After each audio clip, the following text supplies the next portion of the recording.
נסעתי דרוך בסוף שבוע כשהדברים הם ברורים.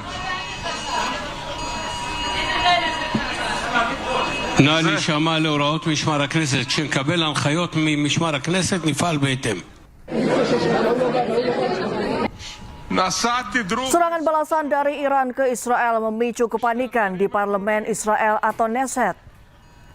Para anggota parlemen menghentikan sidang dan segera berlindung di bunker setelah sirene peringatan berbunyi. Berdasarkan media Israel, sidang pleno yang tengah membahas anggaran ini langsung dihentikan dan siaran langsung yang ditayangkan terputus. נא להישמע להוראות משמר הכנסת. כשנקבל הנחיות ממשמר הכנסת נפעל בהתאם. Parlemen Israel berpesta usai mengesahkan undang-undang yang memberlakukan hukuman mati bagi tahanan Palestina yang dinyatakan terlibat dalam serangan mematikan.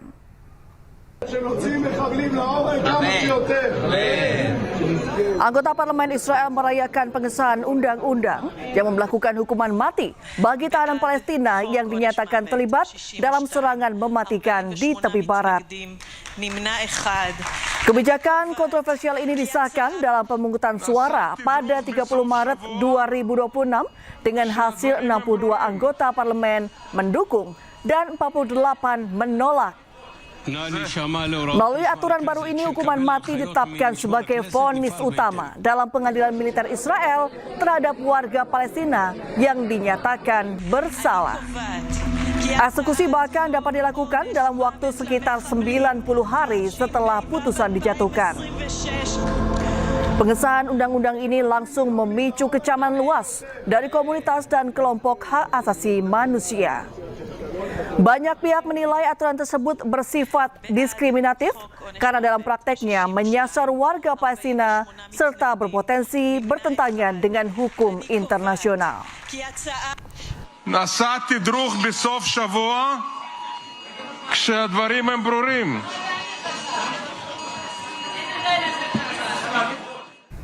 Pemukim ilegal Israel membakar kendaraan dan menyerang pengungsi Palestina di tepi barat. Sementara di Gaza, Palestina, tentara Zionis Israel menembak mati seorang wanita yang tengah berjalan dan menggendong bayinya.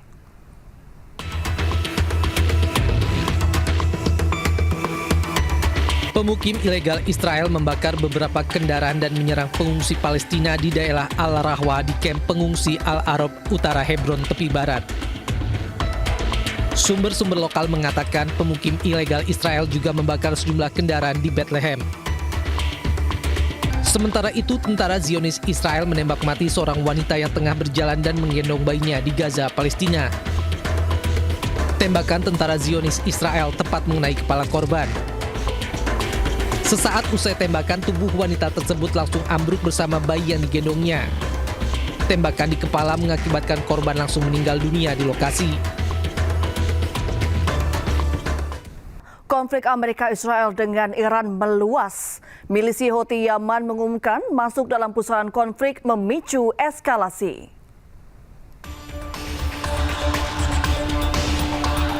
Setelah Iran menutup Selat Hormuz, kini giliran Houthi mengancam menutup Selat Bab el-Mandeb yang menghubungkan Laut Arab ke Eropa melalui terusan Suez.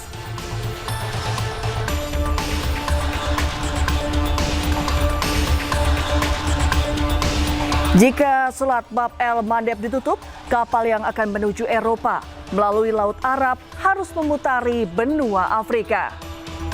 12% minyak dunia diangkut melalui Selat Bab el-Mandeb per harinya.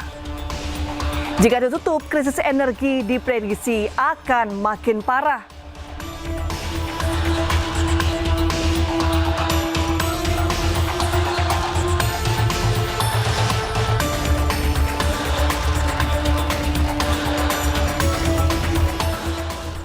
Ya, meski Amerika sudah mengumumkan akan melakukan serangan darat ke Iran, namun saling balas serangan rudal masih terjadi. Serangan rudal Iran ditakuti Israel karena daya jangkaunya ribuan kilometer.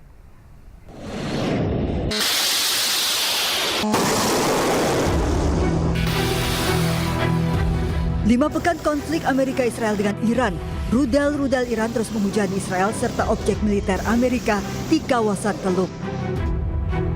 Rudal jenis hipersonik seperti Fatah 2 dan balistik Horamshar 4 ditakuti Israel.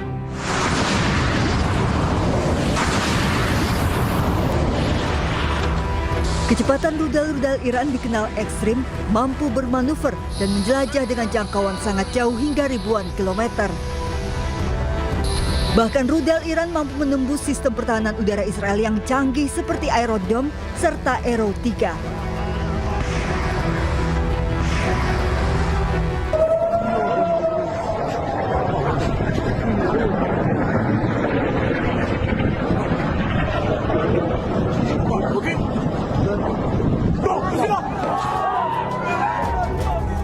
Dalam rekaman video amatir, bahkan rudal Iran mampu bermanuver menukik menghindari sistem pertahanan Israel.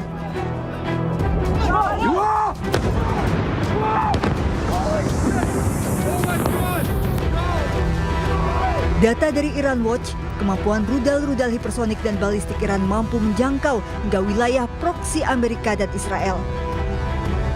Iran pernah dilaporkan melakukan uji rudal balistik sejauh 4.000 km namun dibantah Iran.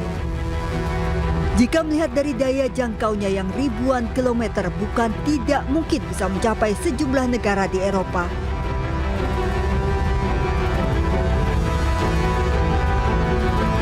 Kemampuan rudal-rudal Iran ini mengancam target Israel dengan waktu reaksi yang minim dan daya hancur yang besar. Serangan rudal Iran memicu kekhawatiran militer Israel dan Amerika karena berhasil melewati perisai pertahanan. Iran telah mengembangkan lebih dari 3.000 rudal balistik, mulai dari rudal jarak pendek hingga jarak jauh.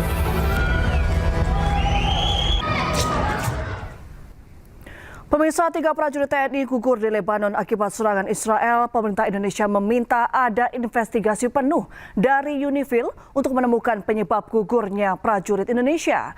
DPR RI pun meminta evaluasi mendalam terhadap keberadaan prajurit TNI di Lebanon jika tak kondusif dan bahkan mengancam keselamatan.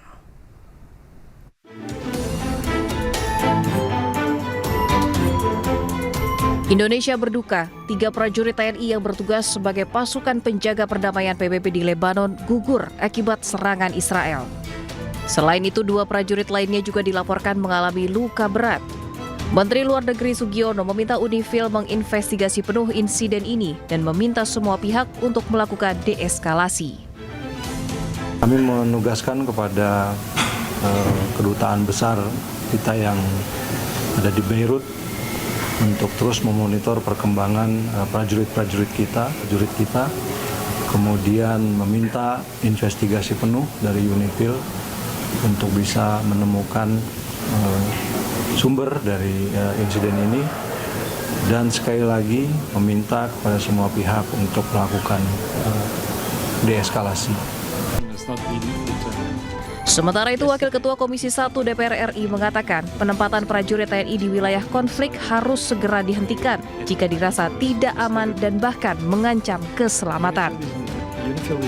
Turut belasungkawa yang amat mendalam atas meninggalnya prajurit TNI kita akibat sebuah serangan misil yang ditujukan kepada Hezbollah, akan tapi terkena kepada markas kita dan mengakibatkan tewasnya 1 prajurit kita, dan juga infonya ada setidaknya 1 orang lagi terluka berat. Indonesia memegang peranan yang sangat vital dalam United Nations Interim Force in Lebanon atau UNIFIL dengan mengirimkan prajurit sebanyak 756 personel TNI. Area pengerahan pasukan UNIFIL mencakup wilayah yang secara geopolitik sangat panas, yakni di perbatasan Lebanon dan Israel. Tim Liputan iNews melaporkan. Stay updated, info terkini masih banyak. Jangan lupa subscribe, like, dan share YouTube official OKZone. Dan selengkapnya ada di okezone.com.